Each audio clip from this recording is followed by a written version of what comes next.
everybody, I'm Marko from Magnavitae, and during this coronavirus time when a lot of you might be stuck at home, you're probably wondering about some new recipes, and you've got things in your cupboard that you haven't used and you're wondering how to use them.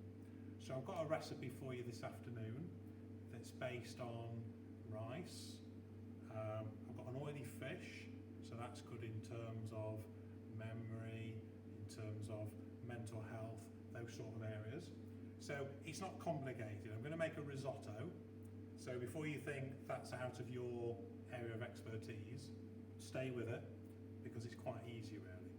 You do need to have some kind of risotto rice, arborio rice, risotto rice, any of those will do. I managed to get some in the supermarket even though most of it's sold out. So what we're going to start off with is we're going to use just a bit of butter, which you probably have got in your fridge right now. I've got a bit of Country Life butter here.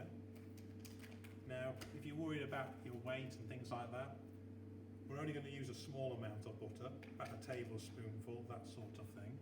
Just pop that in the pan, and we're going to just get that melted in the pan, and then we're going to add a diced onion. Doesn't matter if it's a red onion or a white onion. I'm using a white onion on this occasion. I'm just going to light the gas stove, and we're cooking on gas. So we'll get the butter melted first, and then in true Jamie Oliver style, here's one that I cut up earlier. Not that I can't cut an onion up on camera, it's just that I thought it'd save a bit of time. So we're going to get the butter melted first, and while that's doing that, I'll just show you the mackerel. So a lot of people get these packs of mackerel. Why are they good? Well, they've got a really long shelf life on them, first of all. So you might have been staring at this for maybe 3 or 4 weeks in your fridge, just about to throw it out because you don't like the strong taste of mackerel. But what you'll find is when you do it in a risotto, we're going to cut it up nice and small. It makes it much more palatable. And I know a lot of people who've tried it, who don't tend to eat mackerel per se, who say, that's quite nice, I think I'll have that again.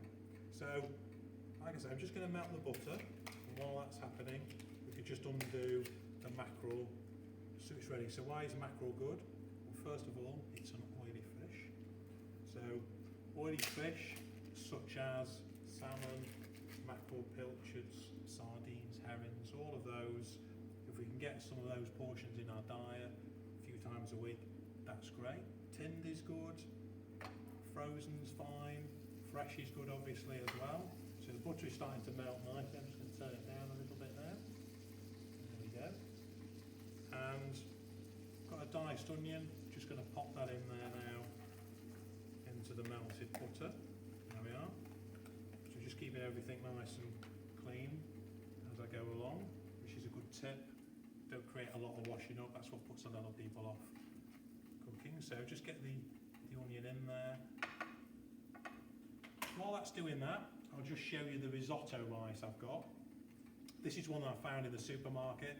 There were only a couple of packets left. But this kind of rice is something you might have in your cupboard at home. Maybe arborio rice, you bought it, you read a recipe, you're not really sure what to do with it.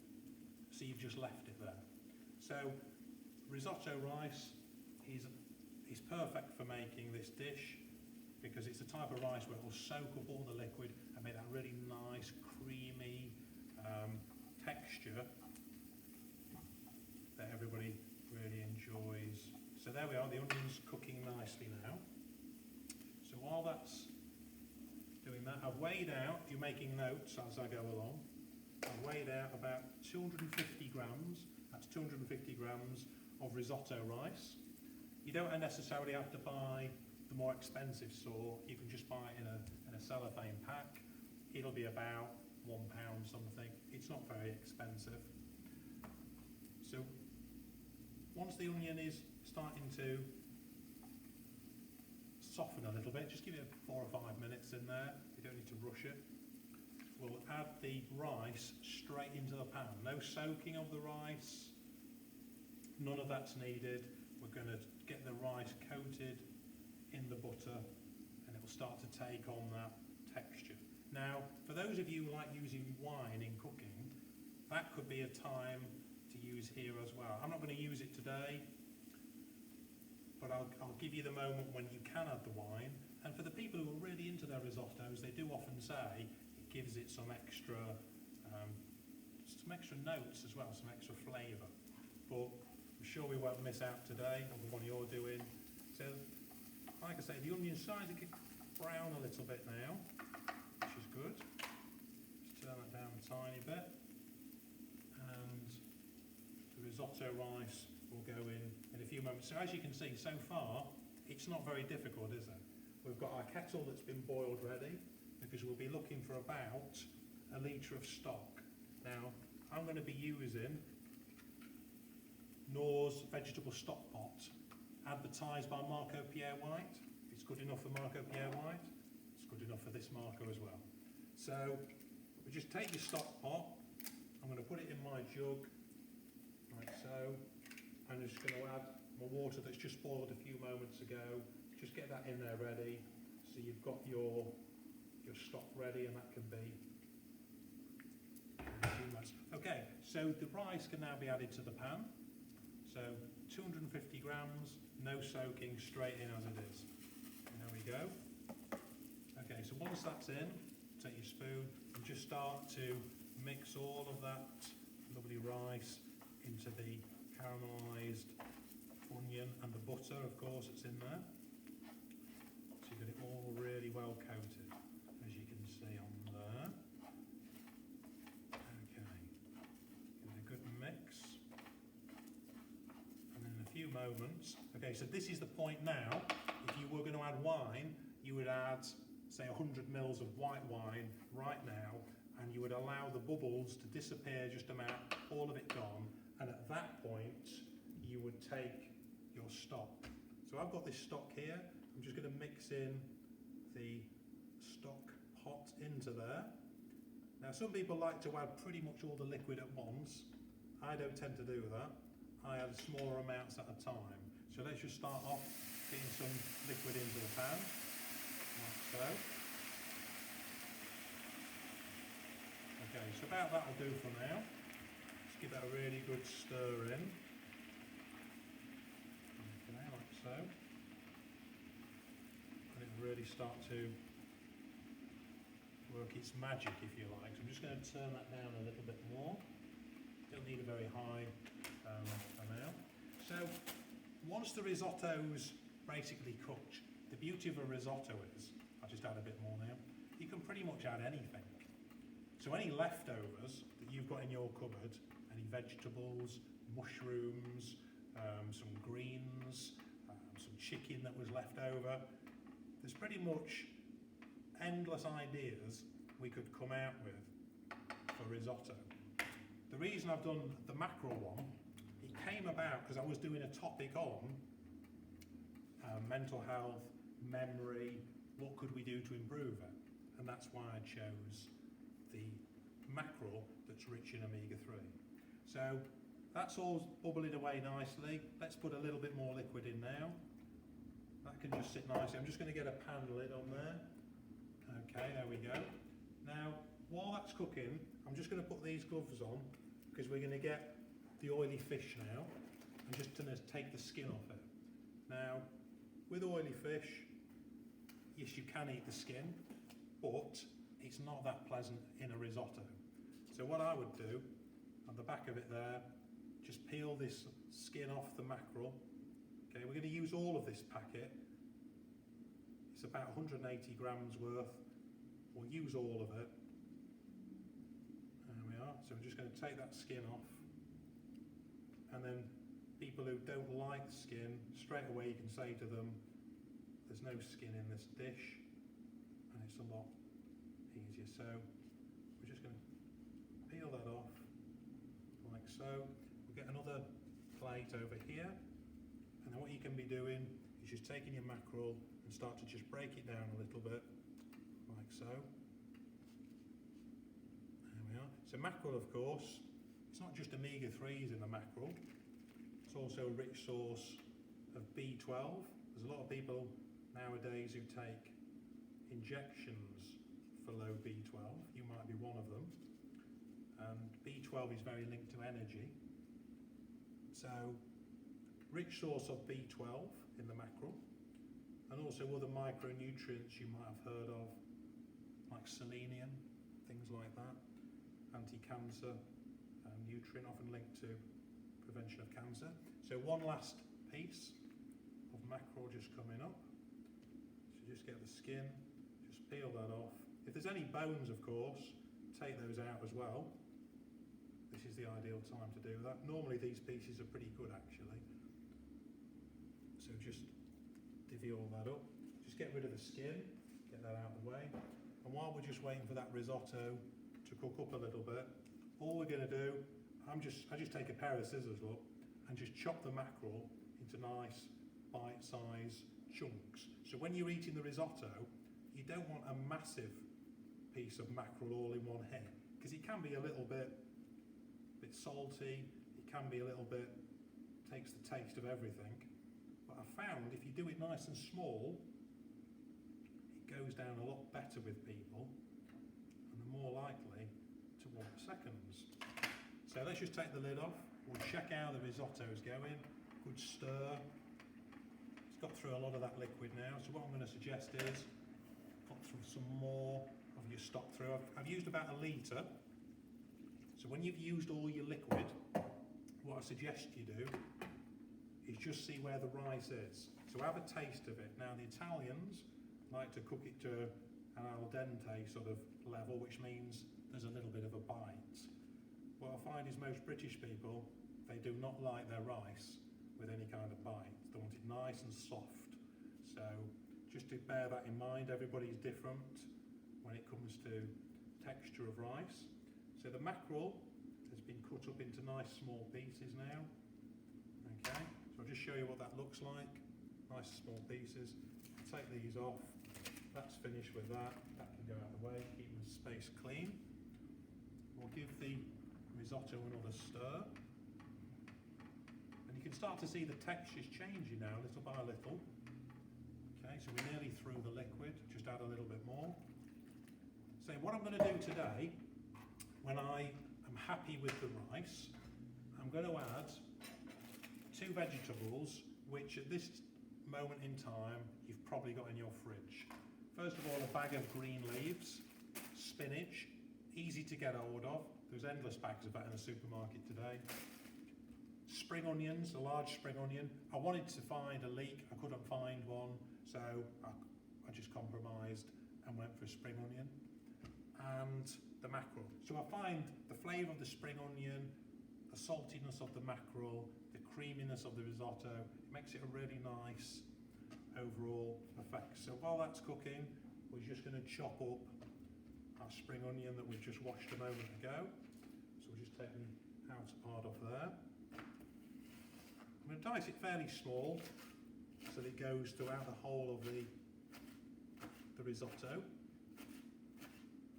And this is one of the few dishes, by the way, that I've done recently where everybody in the group wanted seconds. So hopefully that's given you an idea that it's pretty popular. Because people were saying to me previously, what else can I do with mackerel? I'm getting a bit bored with it. All I seem to do with it is serve it up with roasted veg and that's it. So hopefully this will be a recipe that you do time and time again. It's a good one, you can chill it. If you obviously cool it down afterwards and you're going to store it, get it in the fridge as quick as you can. You can freeze it as well, no problem with that. Okay, so that's your onion just diced up. And all we'll do with the spinach is I'm just going to add a few handfuls of that. So as the risotto's cooking, we'll just get the lid off there. Bit of black pepper, you want to season it a little bit as well. So let's get some pepper going on in there as well. There we go. Give the risotto another stir. Okay, so it's not too far away now. Let's get in there. Add the last bit of the stock, put that to one side. Turn up the heat a little bit more on that one. I'm using gas bottles, you see, so when the gas bottle runs out, I'm going to do a quick changeover, but I think at the minute we're looking good.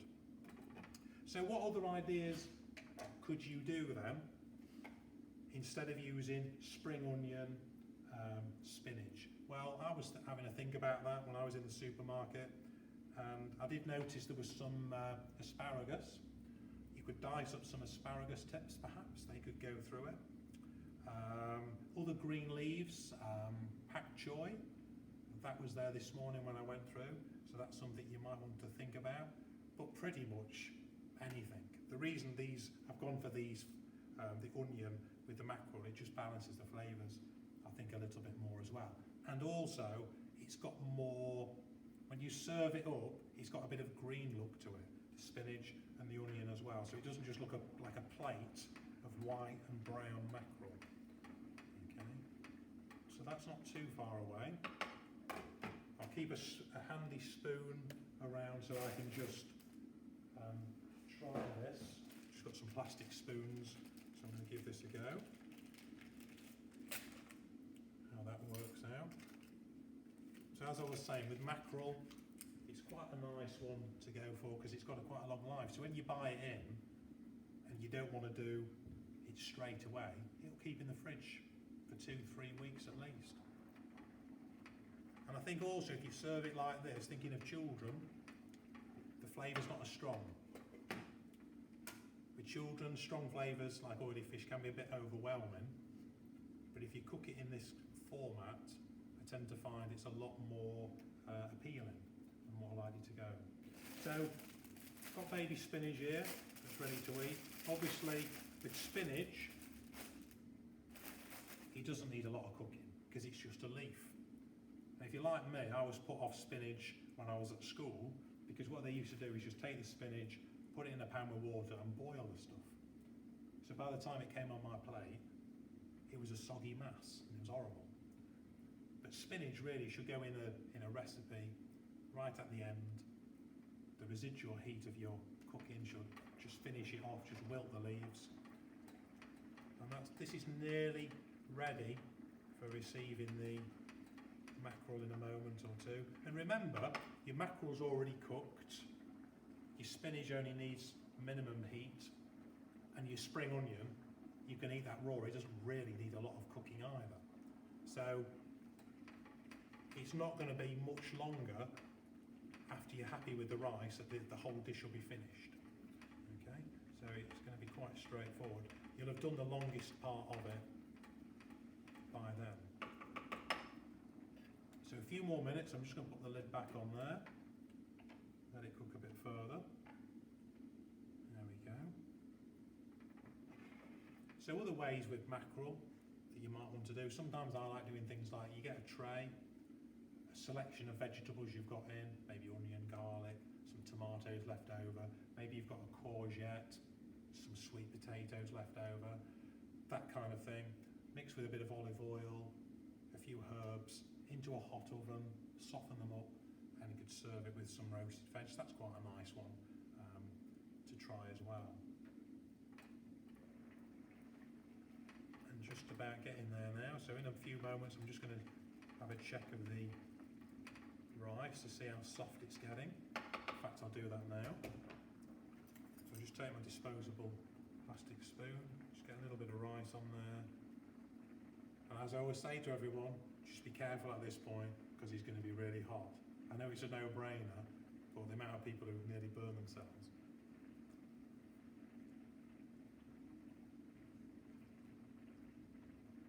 That's beautiful. Just about ready now. Tiny bit of bite in it, so just give it a little bit longer. Okay, so while that's still cooking, we can now add the other bits that we've got ready. So here's the spring onion. Let's get that into the pan as well. Just push all of that in. Lovely stuff. There it goes. Get all that mixed in. So now you're starting to get all this lovely green colour going on as well. And now we can get the mackerel into the pan. All that mackerel that you've diced up. Beautiful. And it goes. Now obviously, if you're doing it, you might want to cut it even smaller than I've done. And if you're new to mackerel, I would definitely cut it quite small so that each mouthful you're not getting overwhelmed with the flavour.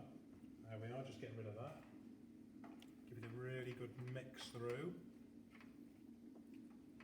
like so. I'm going to put a little bit more black pepper in. I'm somebody who likes black pepper. It's good to season that as well. And then the final thing I'm going to do, go back to your spinach. I'm just going to get a few handfuls of the spinach. Basically, just lay it on top. Easy as that. Okay, so 2 good generous handfuls will do it. Shove them in like that. We've turned the heat right down now. And I'm just going to sort of fold the leaves, if you like, into the pan. And then they'll start to wilt with the last bit of liquid that's in there as well.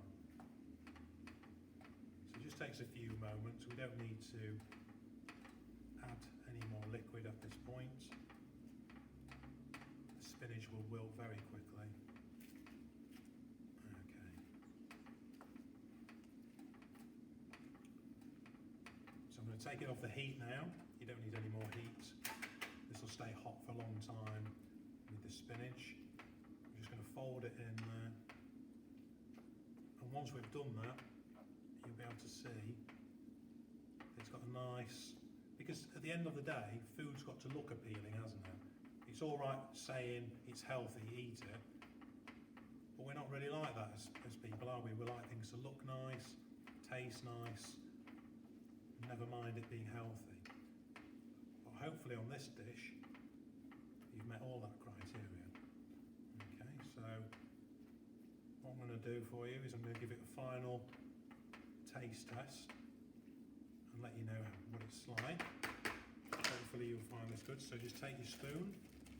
I haven't double dipped, I've got another spoon. So get a bit of everything, bit of spinach, bit of mackerel there, look. Give that a few minutes to cool down because that'll be pretty hot.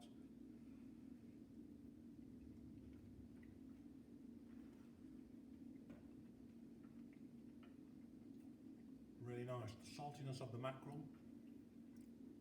the sharpness of the onion coming through, and really creamy, lovely rice. So let me know how you get on with this recipe. I hope you have fun making that at home, and bon appetit. Thank you.